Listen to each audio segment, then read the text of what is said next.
Welcome to our Maha Periyava களஞ்சியம் channel. இன்னைக்கு நம்ம பார்க்க போகிறது தெய்வத்தின் குரல் 4ஆம் பாகம் 6ஆம் அத்தியாயம் போர் தீர்ந்து அமைதி காண. அதில் உலக வாழ்விலேயே ஒழுங்கு ஏற்பட நடந்து கொண்டே இருக்க வேண்டிய லோக நாடகத்தில் எல்லாரும் பழுத்த பக்திமான்களாவார்களா என்றால் அப்படி ஆகாது. அப்படி பழுத்து பக்தியிலிருந்து முக்திக்கு போக விரும்புபவர்களாக அபூர்வமாக சிலர்தான் இருப்பார்கள். மீதி பேர் இன்னும் எவ்வளவோ ஆட்டம் ஆடித்தான் கொஞ்சம் கொஞ்சமாக மேலே போவதாக இருக்கும். ஆனதால் பக்தியை பரப்புவதோடு இந்த லோக வாழ்க்கை நடக்கும்போதே அதிலே ஒழுங்கு இருக்கும்படியாகவும் அது ஒரே அதர்ம பிரவாகத்தில் அடித்து கொண்டு போகாமல் தர்மத்தின் வழியில் போய் இந்த ஒழுங்கை பெறும்படியாகவும் அப்புறம் லோகத்திலிருந்து லோகத்தின் காரண வஸ்துவில் சித்தத்தை திருப்பும்படியாகவும் செய்ய வேண்டும்.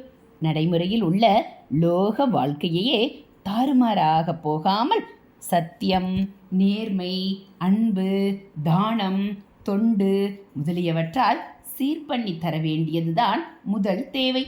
இப்படி செய்வதுதான் தர்மம் என்பது. தர்மம் என்பதற்கு எத்தனையோ அர்த்தம் இருந்தாலும் மதம் என்ற அர்த்தத்தை கூட அது கொடுக்கும் என்றாலும் பொதுவாக தர்மம் என்றால் லோக வாழ்க்கையை சர்வ ஜனங்களின் பரஸ்பர சகாயமும் மன இசைவும் கொண்ட ஒன்றாக ஆக்கி இந்த வாழ்க்கையையே அன்பாகவும் சத்திய சீலமுள்ளதாகவும் ஆத்தியாத்மிகத்தின் பக்கம் திருப்பி விடுவதாகவும் ஒழுங்கு நெறிப்படுத்தி கொடுப்பதுதான். கர்மாக்களில் பின்னி பின்னியே இந்த தர்மத்தை நடத்த வேண்டியதாகிறது. அதனால்தான் கர்மாவுக்கு பிராதானியம் கொடுக்கும் பூர்வ மீமாம்ச சாஸ்திரம் அதாதோ தர்ம ஜிஞ்ஞாசா, அதாவது தர்மத்தை குறித்து விசாரணை செய்வோமாக என்று ஆரம்பிக்கிறது. தர்மத்திலே தேறி சாஸ்திர கர்மாவால் பூர்வ கர்மாவை தீர்த்து கொண்டு நிஷ்காமிய கர்மாவினால் இப்போது செய்வதும் இனி பலன் தராதபடி செய்து கொண்டு நல்ல சித்த சுத்தி பெறும்போது லோகம், தர்மம், சித்தம் எல்லாவற்றையுமே விட்டுவிட்டு ஆத்மாவை சேர்வதில் ஆர்வம் உண்டாகிறது. அப்போது நமக்கு உதவுகிற உத்தர மீமாம்சையாகிற ஞான சாஸ்திரமான பிரம்மசூத்திரம் அதாதோ பிரம்ம ஜிக்ஞாசா, பிரம்மத்தை பற்றி விசாரிப்போமாக என்று ஆரம்பிக்கிறது.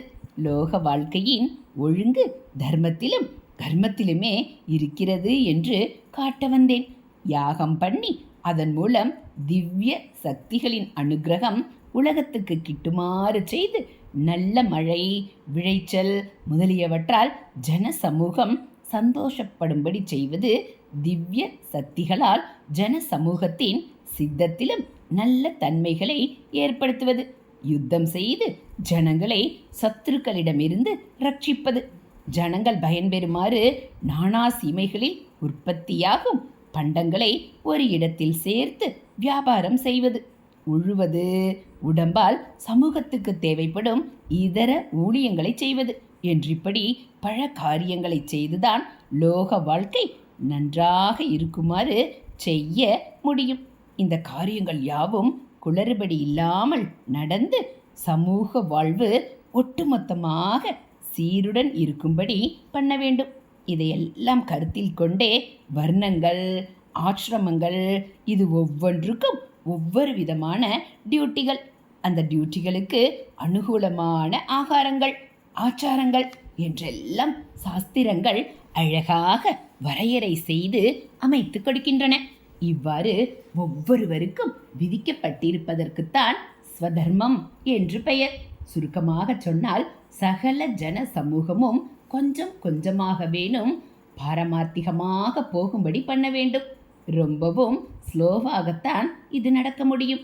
ஈஸ்வரனுடைய லோக நாடகம் பாட்டுக்கு நடந்து கொண்டே இருக்குமாதலால் ஏதோ கொஞ்சம் பேர்தான் தலைமுறைக்கு தலைமுறை அதிலிருந்து தப்புவது என்பது நடக்கும். ஆனாலும் மற்றவர்களையும் ஒரே இந்திரிய வெறியில் காரியம் செய்பவர்களாக விட்டு ஏகமாக பாப மூட்டையை கர்ம மூட்டையை சேர்த்து கொண்டு சம்சாரத்தில் ஆழ புதைந்து போக விடாமல் ஏதோ கொஞ்சமாவது நன்னெறிப்படுத்தி உயர்த்த வேண்டும். இதற்கு ஆரம்பம் சம்சாரத்தை விட்டு வெளியிலே வா என்று அவர்களை இழுப்பதில்லை. இழுத்தாலும் அவர்கள் இருக்கும் ஸ்திதியில் வெளியில் வர முடியாது. இழுத்து அவர்களுடைய கையை பீப்பதாகத்தான் ஏற்படும்.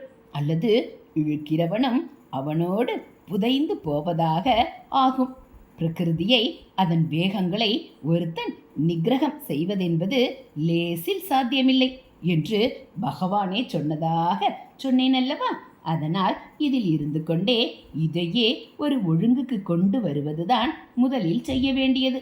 அப்புறம்தான் இதை விட்டு போவதற்கான பக்குவம் வருவது. இப்படி லோக வாழ்க்கையை தாறுமாறாய் போகாமல் ஒழுங்கு முறையில் கொண்டு வருவதுதான் தர்மம். இப்போது சேரி மாதிரி ஒரு இடத்தில் இருக்கிறோம். பங்களாவுக்கு போய் வாசம் பண்ண ஆசை இருந்தாலும் அதற்குரிய யோகியதை, வருமானம் முதலியவை இப்போது இல்லையே. முயற்சி பண்ணி அவற்றை சம்பாதித்து கொள்ள வேண்டும். அப்படி செய்யும் வரையில் நாம் தற்போது இருக்கும் சேரியை ஒரே அசுத்தமாக சாணியும் சகதியுமாக வைத்திருக்காமல் சுத்தப்படுத்தி வைத்து கொண்டால் தானே சரியாயிருக்கும். அப்புறம் எப்போதோ இதை விட்டு போக வேண்டும் என்பதால் அப்படி போவதற்கான யோகியதை வருகிற மட்டும் இது எப்படி வேண்டுமானால் இருக்கட்டும் என்று விட்டு வைத்தால் அசுத்தத்திலே நமக்கு வியாதி வகைகள் ஏற்பட்டு அதை விட்டு கிளம்புவதற்கான யோகியதையே கிடைக்காமல் திண்டாடுவதாகத்தானே ஆகும். முதலில் நாம் இருக்கிற இடத்தை சுத்தம் செய்து கொள்ள வேண்டும். இப்படி லோக வாழ்க்கையை சரி செய்து தருவதுதான் தர்மம். தர்மத்தை ஒட்டி ஏற்பட்ட ஸ்வதர்ம கர்மாக்கள். பொது ஜனங்கள் இவற்றை பண்ணுவதற்கு வழிகாட்டியாக இருக்க வேண்டியவர்கள் யார் என்றால் இதை விட்டு கிளம்ப வேண்டும் என்பதில் அவர்களை விட ஆர்வமாக இருப்பவர்கள்தான். இன்னொரு விஷயம் இங்கே சொல்ல வேண்டும். அதாவது இதர ஜனங்களுக்கு மிகச்சிறந்த ஐடியலாக ஸ்வதர்மானுஷ்டானம் செய்பவர்கள் யாரென்றால் அது இந்த லோக வாழ்க்கையை விட்டு பாரமார்த்திகத்திலேயே நன்றாக ஊன்றிவிட்ட ஞானிகள்தான். இதென்ன இப்படி சொல்கிறேனே என்று புரியாமல் இருக்கலாம். ஞானிகள் ஈஸ்வரனின் கருவியாகவே ஆகிவிடுவதால் அவன் அவர்களையே ஐடியல் மனுஷியர்களாக வாழ்ந்து காட்ட பண்ணுகிறான். அவர்கள் மாதிரி அத்தனை உத்தமமான உதாரண புருஷர்களாக இல்லாவிட்டாலும் பாரமார்த்திகத்துக்காக பிரயாசைப்படும் எல்லோருமே அந்த பிரயாசை கூட இல்லாத மற்றவர்களுக்கு வழிகாட்டியாக தங்கள் ஸ்வதர்ம கர்மானுஷ்டானத்தை செவ்வனே செய்ய வேண்டும். இவர்களை பொறுத்த மட்டும் அந்த கர்மாக்களின் பலனில் இவர்களுக்கு கருத்தில்லை என்றாலும், கர்மா செய்வது என்பதிலேயே இவர்களுக்கு கருத்தில்லை என்றாலும், இவர்களுடைய கருத்தெல்லாம் கர்மாவும் சிந்தனையும் போன ஆத்மாவில் சேர்வதில்தானென்றாலும் அதற்கு யோகியதை பெறுவதற்காகவே இவர்களும் கர்மயோகம் செய்ய வேண்டி ஏற்படுகிறது. அப்போது அந்த கர்மாவின் நேர்பலன் லோகக்ஷேமத்தை விளைவிப்பதாக இருக்குமாறு பெரியவர்கள் அமைத்து கொடுத்திருக்கிறார்கள். கர்மானுஷ்டானத்தால் நல்ல சித்த சுத்தி, பக்தியால் நல்ல சித்த ஐக்காக்கிரியம் ஏற்பட்ட பின் தானே கர்மா நின்றுவிடும். அப்படி அதுவே நிற்கும் நிலையில் சந்நியாசம் வாங்கி கொள்ள வேண்டும். தானாக நிறுத்தப்படாது. கர்மயோகம்தான் பண்ணணும். ஹரஹர சங்கர ஜெய் ஜெயசங்கர, ஹரஹர சங்கர ஜெய் ஜெயசங்கர. மகா பெரியவா சரணம்.